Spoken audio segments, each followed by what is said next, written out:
এদিন এজন ফকীৰে 100 টকা পালে। তেখেতে কি কিনিব সেইটো ভাবোতেই দিনটো পাৰ কৰিলে। তাৰ পিছত সন্ধিয়া তেখেতে 100 টকাটো দলিয়াই দিলে আৰু ভগৱানক ক'লে, হে ভগৱান, 100 টকাৰ কাৰণে মই তোমাক গোটেই দিনটো পাহৰি থাকিলোঁ। কিন্তু যাৰ ওচৰত লাখ লাখ কোটি কোটি টকা আছে তেওঁলোকে কেনেকৈ তোমাক মনত ৰাখে? এটা তিতা সত্য কথা। ভাবকচোন বন্ধুসকল, এটা চাকৰিয়ে এজন মানুহক কি অৱস্থালৈ আনে? নিজৰ ঘৰলৈ যাবলৈও আনৰ পৰা অনুমতি ল'ব লগা হয়। দুখন হাতেৰে আমি 50 জন মানুহক মাৰিব নোৱাৰোঁ, কিন্তু 2 হাত জোৰ কৰি লাখ লাখ মানুহৰ হৃদয় জয় কৰিব পাৰোঁ। বেয়া সময়ত লগ দিয়াসকল অচিনাকি হ'লেও হৃদয় চুব পাৰে, কিন্তু বেয়া সময়ত আঁতৰি যোৱাসকল যিমানেই আপোন নহওক কিয় হৃদয়ৰ পৰা সদায় আঁতৰি যায়। এজনে মোক কৈছিল, মানুহে দেখোন আপোনাৰ বহুত বদনাম গাই ফুৰে। তেতিয়া মই ক'লোঁ, বদনাম সেইসকলৰহে কোৱা হয় যি জীয়াই থাকে। মৰাৰ পিছততো সকলোৱে প্ৰশংসা কৰে।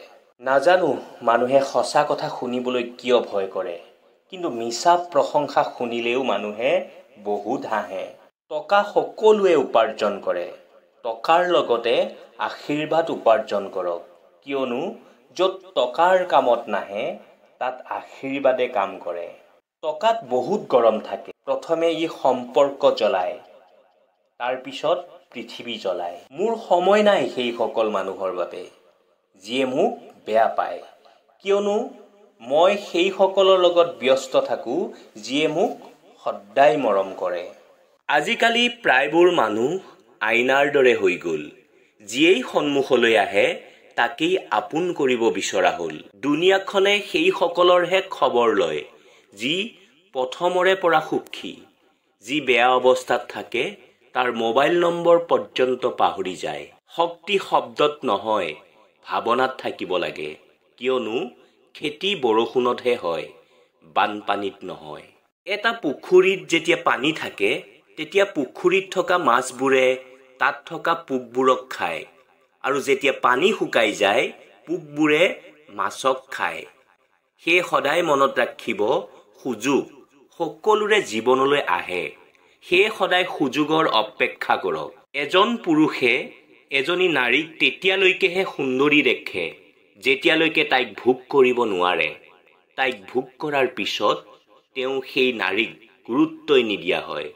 তিতা লগা কিন্তু সত্য কথা।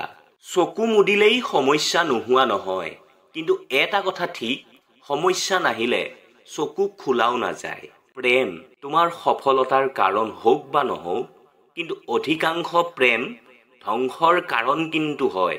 মকৰাইও নিজে বনোৱাৰ জালত ইমান নফচে যিমান মানুহে নিজৰ মনৰ বেয়াৰ বিচাৰ কাৰণে ফচে। না প্ৰেমিক ডাঙৰ না প্ৰেম ডাঙৰ, প্ৰয়োজনৰ সময়ত যি লগত থাকে সি সকলোতকৈ ডাঙৰ। 2 প্ৰকাৰৰ মানুহে আমাক কন্দুৱায়। এক প্ৰকাৰৰ হ'ল আপোনবোৰ, দ্বিতীয় প্ৰকাৰৰ হ'ল অতি বেছি আপোনবোৰ। যিমানেই আলফুলীয়াকৈ জীৱনটো নবনাওক কিয়, পৰিৱৰ্তন হ'ব খোজাবোৰে পৰিৱৰ্তন হ'বই।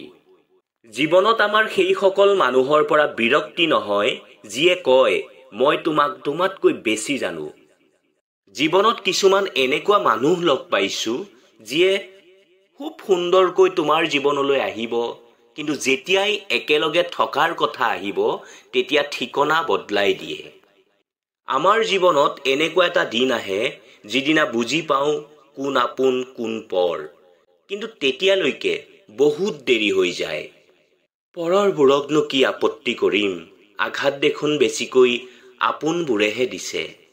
যিয়ে তোমাৰ পৰা বিৰক্তি পাইছে তাৰ পৰা আঁতৰি আহা, কিয়নো বুজা হোৱাতকৈ স্মৃতি হোৱাই ভাল। অন্তৰ শুদ্ধ ৰাখা, হিচাপ টকাৰ নহয় কৰ্মৰ হ'ব। সময় সঁচাই আচৰিত, যিমানেই হাতৰ মুঠিত ৰাখিব নিবিচাৰিবা পিছলি যাবই। এইটো সময় হয়, যাবই পিছলি। মানুহৰ অহংকাৰ আৰু মোহেই মানুহক ধ্বংস কৰি দিয়ে। মানুহক বেলেগ শত্ৰুৰ কোনো দৰকাৰ নাই। বুদ্ধি সকলোৰে লগত আছে, চালাকি কৰে নে সত্যত থাকে সেইটো আপোনাৰ সংস্কাৰৰ ওপৰত নিৰ্ভৰ কৰে।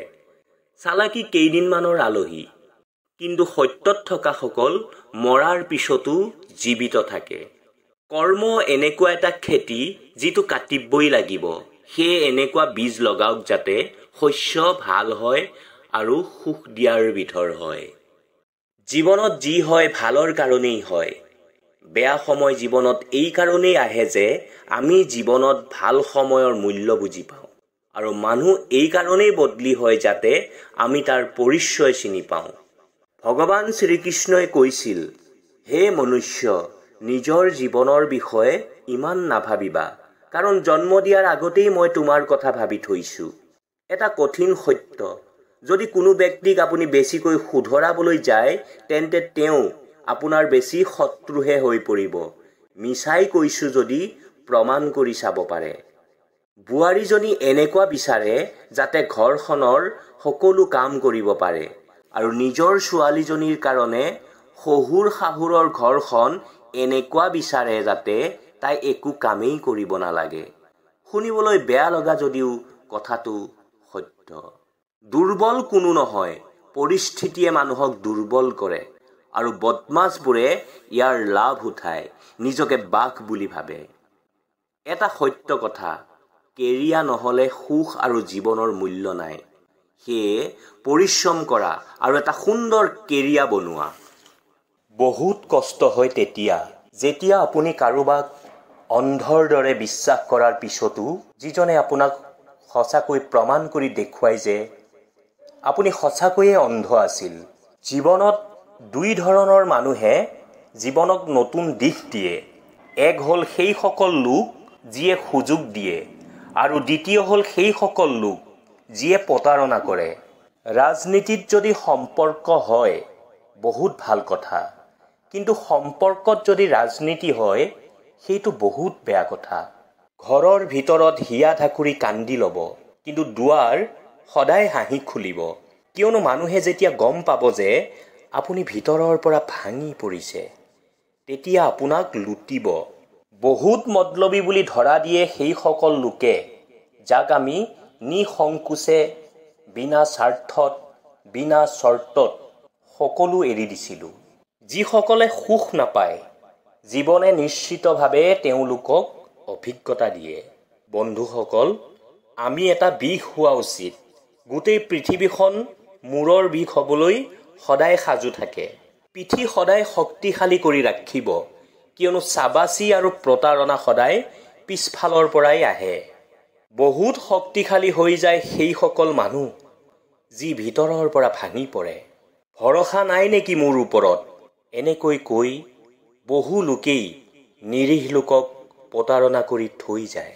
কিছুমান কথা তেতিয়ালৈকে বুজা নাযায় যেতিয়ালৈকে নিজৰ ওপৰত নহয়। মানুহে কোনোবা আঁতৰি গ'লে যিমান দুখ পায় তাতোতকৈ বেছি দুখ পায় কোনোবা কাষত থাকিও দূৰত্ব বনাই ল'লে। ভুলত থাকি নিজকে শুদ্ধ প্ৰমাণিত কৰা ইমান সহজ নহয় যিমান শুদ্ধত থাকি নিজকে শুদ্ধ প্ৰমাণ কৰাত হয়। আবেদনে কেতিয়াও লগ নেৰে আৰু বোৱাৰীয়ে কেতিয়াও পিছ নেৰে। যিটো দিব সেইটোৱে উভতি আহিব, লাগিলে সেয়া মৰম হওক, সুখ হওক, শান্তি হওক নাইবা প্ৰতাৰণা। ভৰা পকেটে আপোনাক বহুত বেয়া ৰাস্তালৈ নিব পাৰে আৰু খালী পকেটে আপোনাক বহুত কথাই শিকাব। হেলনীয়া ডিঙিৰে অচিনাকিৰ লগত মোবাইলত সম্পৰ্ক কৰিব পাৰি, গতিকে বাস্তৱত সম্পৰ্কত শিৰ নত কৰাত আপত্তি কিহৰ? মানুহে ইচ্ছা কৰে উৰিবলৈ আৰু পক্ষীয়ে ভাবে ঘৰ পাবলৈ। এয়াই দুনিয়া। কোনোবা এজনে ঠিকেই কৈছিল, নিমখৰ দৰে হ'বলৈ যত্ন কৰক। না আনে আপোনাক বেছি ব্যৱহাৰ কৰিব পাৰিব, না আপোনাৰ অবিহনে থাকিব পাৰিব। আগতে যেতিয়া শৰীৰত আঘাত লাগিছিল তেতিয়া মানুহে তাত চূণ বা হালধি লগাইছিল, কিন্তু আজিকালি মানুহে ষ্টেটাছ লগায়। পৃথিৱীৰ সকলোতকৈ বেয়া মানুহ সেইজন যিজনে নিজকে সকলো সময়তে শুদ্ধ বুলি ভাবে। কাৰোবাক পাই হেৰুৱাৰ বেদনা কি সেয়া ৰাধাক সোধা, সকলো পায়ো নোপোৱাৰ যন্ত্ৰণা কি ৰুক্মিণীক সোধা। এই পৃথিৱীত কোনো একেবাৰে সুখী নহয়। শ্ৰীকৃষ্ণৰ প্ৰেম আধৰুৱা হৈছিল। ৰামচন্দ্ৰৰ সংসাৰ ভাগি থান বান হৈছিল। যি পৃথিৱীত স্বয়ং ভগৱানকে সুখ নিদিলে, আমিবোৰতো তেনেই নগণ্য। জীৱনটো দুদিনীয়া, গতিকে জীয়াই থকা কেইদিন সকলোৱে লগত মিলি থাকিবলৈ যত্ন কৰক। ধৰ্মগ্ৰন্থ ৰামায়ণ আৰু মহাভাৰতে কয়, ৰাশিফলৰ ওপৰত বিশ্বাস নকৰিব, কাৰণ ৰাম আৰু ৰাৱণৰ একেই ৰাশি। ঠিক তেনেদৰে কংস আৰু কৃষ্ণৰো একেই ৰাশি। ৰাশি একেই, কিন্তু চৰিত্ৰ ভিন্ন।